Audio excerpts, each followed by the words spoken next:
Welcome to Aspire to Inspire, the podcast version of my reflections on life, work, and everything in between. I'm your host, Antonio Garcia Cancino. If you'd like to read more essays like this one, you can find them at my Substack at substack.com/@agc1988. Today's episode comes from a piece I wrote called The Gentle Work of Choosing Silence. But this time, I want to expand on the written version. Because silence, real silence, is a skill. It's a practice. And like any practice, it asks something from us. Let's slow down for a moment and explore why silence feels so rare and why it matters so much. The noise. We live surrounded by noise, and I don't just mean sound. I mean the noise we carry inside.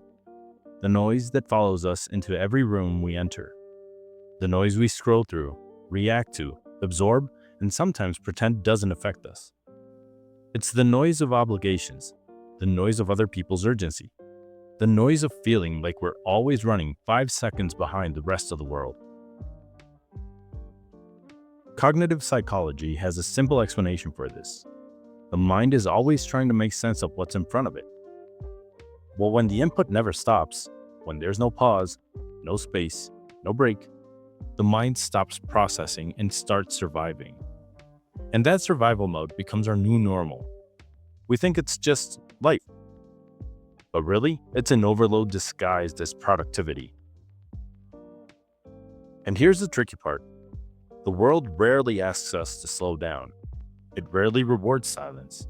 It rewards speed, reaction, performance. So I want to ask you something.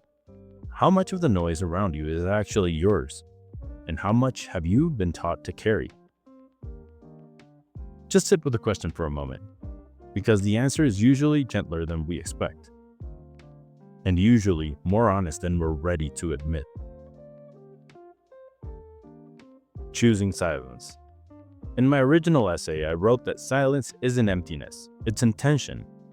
And the more I think about it, the more I realize how much courage it takes to choose that intention. Silence can feel unfamiliar, uncomfortable. It removes the distraction that usually protects us from our own thoughts. That's why many people avoid silence. Not because it's boring, but because it's honest. Stoic philosophy had a name for this kind of honesty. It wasn't about withdrawing from the world. It was about stepping back far enough to see it clearly. The Stoics believed that when things get quiet, we stop reacting and start choosing. Choosing what matters, choosing what deserves our attention, choosing what we want to hold, and what we're finally ready to put down. And honestly, the first time I realized I needed silence, it wasn't a poetic moment. It wasn't a retreat or a sunset or a mindful revelation. It was exhaustion. It was noticing that every thought felt like it had edges, sharp ones. So I paused, just for a moment. And you know what? It felt unfamiliar at first. I didn't really know what to do with the quiet. But then it started to make sense. Silence had been trying to reach me for a long time. I just wasn't still enough to listen. So let me ask you a question. What part of your life is asking for silence right now? Not escape, not isolation, just stillness.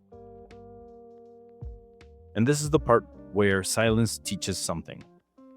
Silence is a teacher, and not a loud one, not a dramatic one, more like the teacher that doesn't raise their voice because they don't have to. Humanistic psychology suggests that silence helps us reconnect with our inner voice. The one that gets drowned out by responsibility, comparison, and expectation.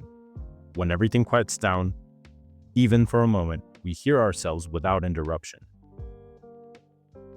It's the moment when your emotions catch up with your body, the moment when the truth you've been avoiding finally feels safe enough to surface, the moment when clarity stops being abstract and becomes something you can actually feel. Phenomenology adds another layer to this. It teaches that experience becomes clearer when we slow down enough to sense it fully, when we notice a thought before naming it, a feeling before explaining it, a desire before justifying it. Silence gives us space. And I've learned, slowly, that silence doesn't solve your problems. It reorganizes them. It places them in a line instead of a storm. It gives your mind the space to say, start here, not there, here. And that alone can feel like healing. So here's another question. What has silence been trying to show you that noise has been hiding?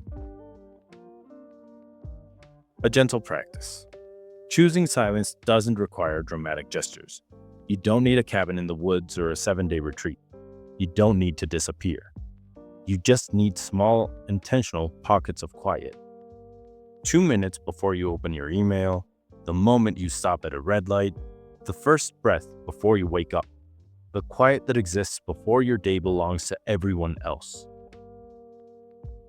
Eastern philosophical traditions often describe stillness as a settling, like letting a glass of cloudy water rest until the dirt falls to the bottom and the water becomes clear.